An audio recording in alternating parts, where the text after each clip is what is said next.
Who is Dr. Destroyo? Who is Dr. Destroyo? Who is Dr. Destroyo? Who is Dr. Destroyo? Who is Dr. Who is Dr. Destroyo? Who is Dr. Destroyo? Who is Dr. Destroyo? Who is Dr. Destroyo? I am Dr. Destroyo.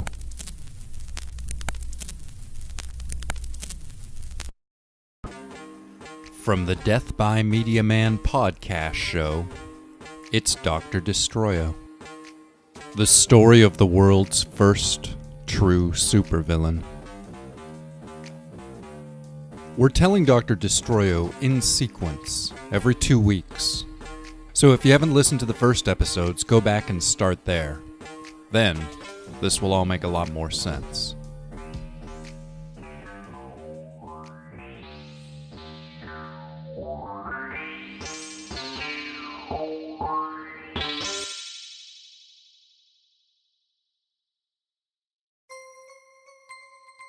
Chapter 21.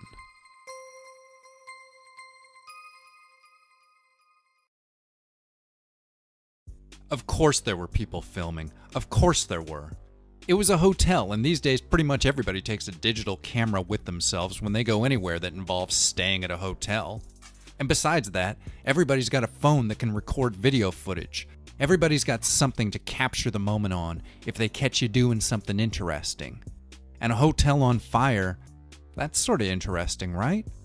Sure, interesting enough for all those voyeuristic vultures just looking to snag a moment in the midst of happening. In the end, about a half dozen people got really good footage of what happened that night. A dozen others got cell phone footage so blurry it might as well have been Bigfoot dancing the Charleston on the hood of a UFO, but at least a few people managed to get images of something. Something surreal. Those were the words a newscaster blurted out embarrassingly. A local news channel edited all the best footage into an exciting little movie, which I watched once on TV, and then a few dozen more times on the internet. YouTube had a great collection of clips, and I played them over and over and over again, sometimes in slow motion. I felt a strange, though presumably natural, feeling of ownership over the footage. I was a director who'd done his latest work with nameless camera operators he'd never met. I was the invisible hand which guided the star out into the midst of the stage. I imagined it had to be a little bit like how God felt. I guess all directors probably feel a little like that when observing the life of their creation. We're all a bunch of Dr. Frankensteins breathing life into a night where there'd only been stillness before. I'd aided in the birth of a story. The story of the masked man in the burning building. When the show starts, everybody is already looking skywards, up to the top of the Mason. A tightening zoom reveals a figure on the large neon S. A figure in a suit and a mask. The masked man stands up on the S. He's looking out at the sky, and there's something in his hands. Suddenly, fireworks explode out from his fists, but not very impressively. They're little orange bursts, just barely perceptible against the twilight of the city's illumination. And the masked man is wavering a bit, almost like he's a bit drunk or something. Down below, murmurs are rumbling through the audience with every burst of weak orange explosion.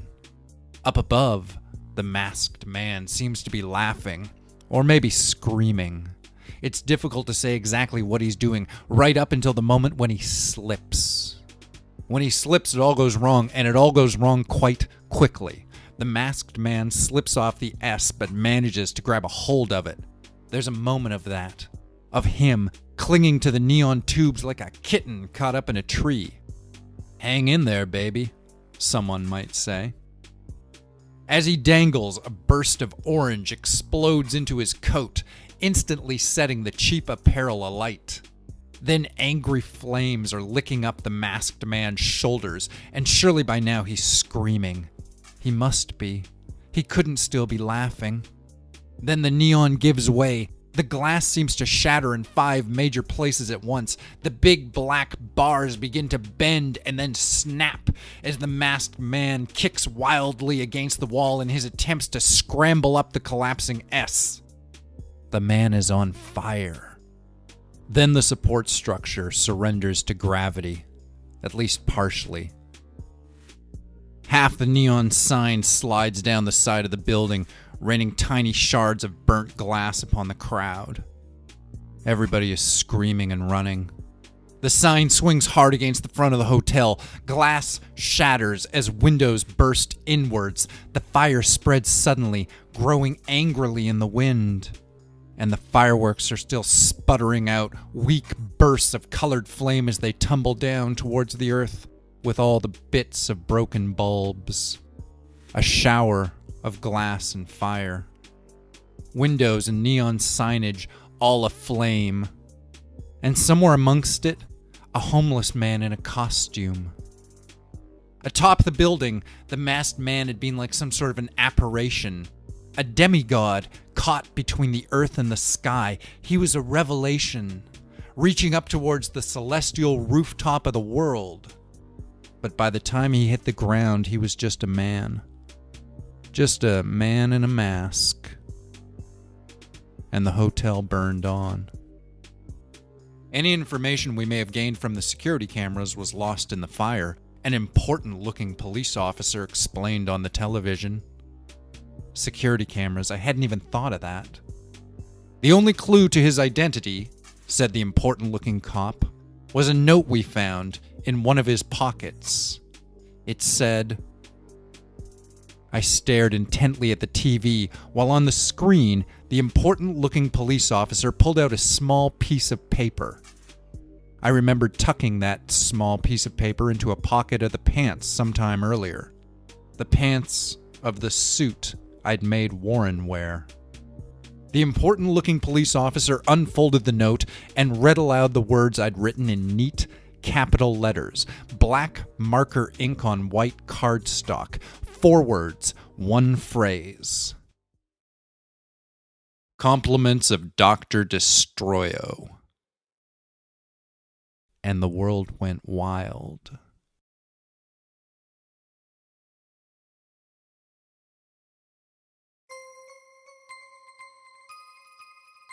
Chapter 22.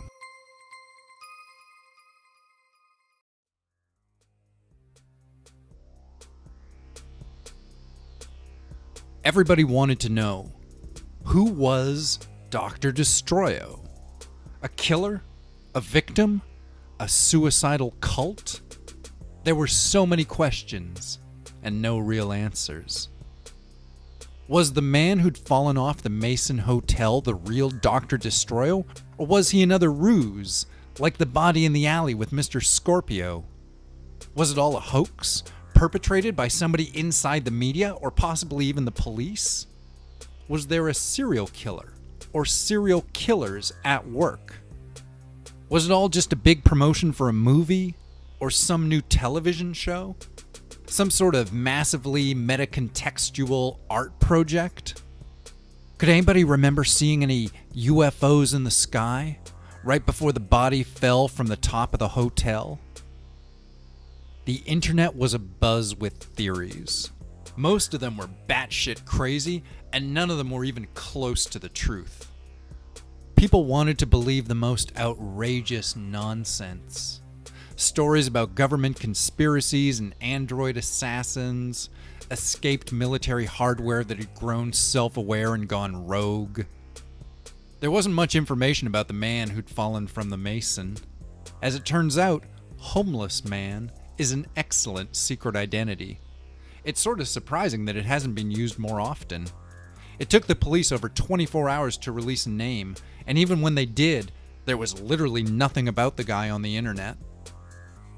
Warren Sampson, born in Delisle, Saskatchewan, October 15th, 1945. Basically, he was some old guy who'd been living on the streets, moving from town to town for the past few decades. He didn't have any family or a criminal record or anything, really. He'd disappeared off the grid back in the early 80s and had sort of ceased to exist after that. Up until his death, he'd been little more than a walking ghost, as far as the online communities could determine.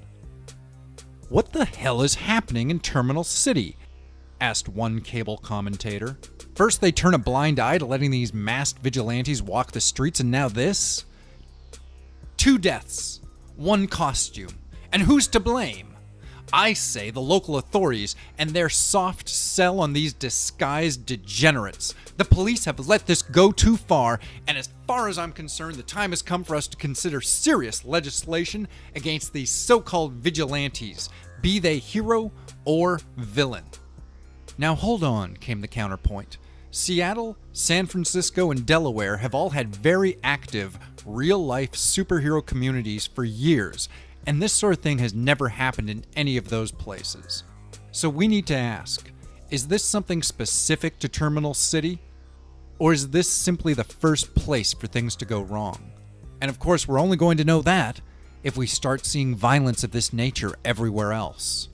Or if we see a continuation of whatever this current activity is." "Big questions," said the program's host. "Where do the boundaries of freedom start and end? Who should be overseeing these boundaries? And should people be allowed to wear masks if they want to protect their community?" Inane questions. Nobody was getting to the root of it so far as I could see.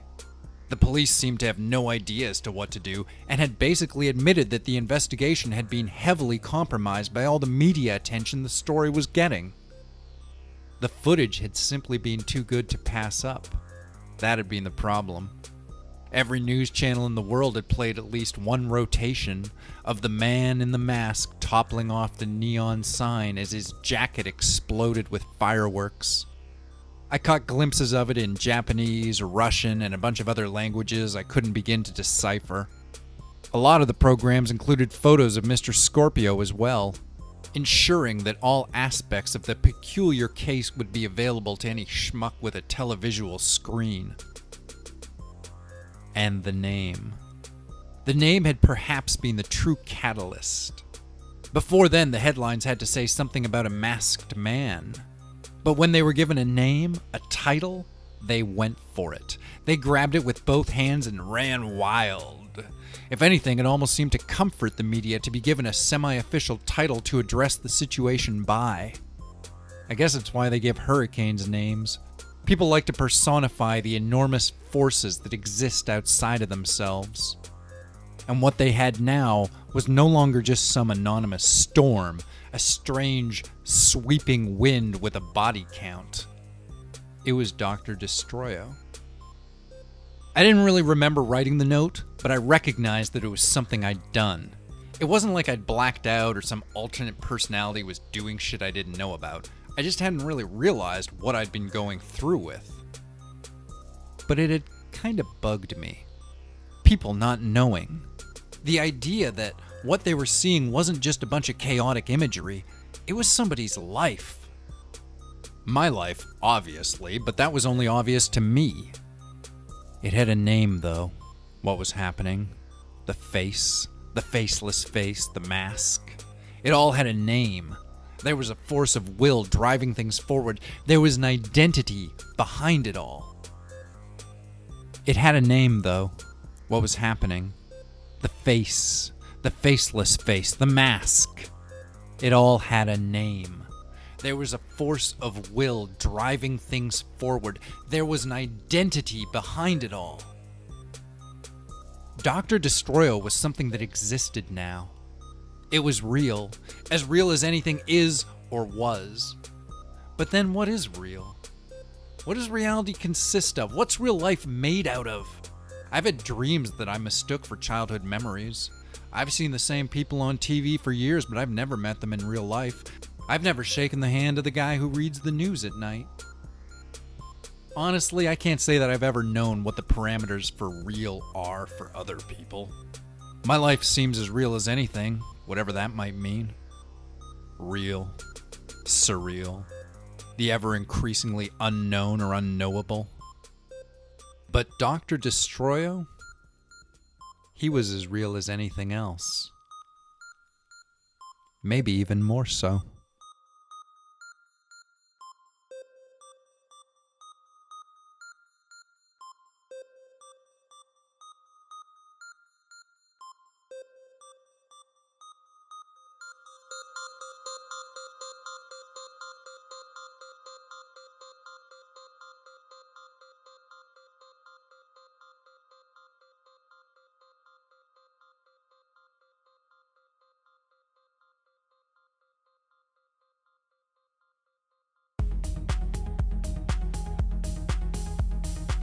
Dr. Destroyo is written and produced by Hank Pattison for the Death by Media Man podcast channel. You can subscribe to the Death by Media Man podcast on iTunes and SoundCloud. If you enjoyed this, please leave us a like or a comment and tell a friend. And if you'd like to support the Death by Media Man channel with your money, there's a link to our Patreon in the description of this program. Thanks so much for listening, and we'll see you in 2 weeks for the next installment of Dr. Destroyo.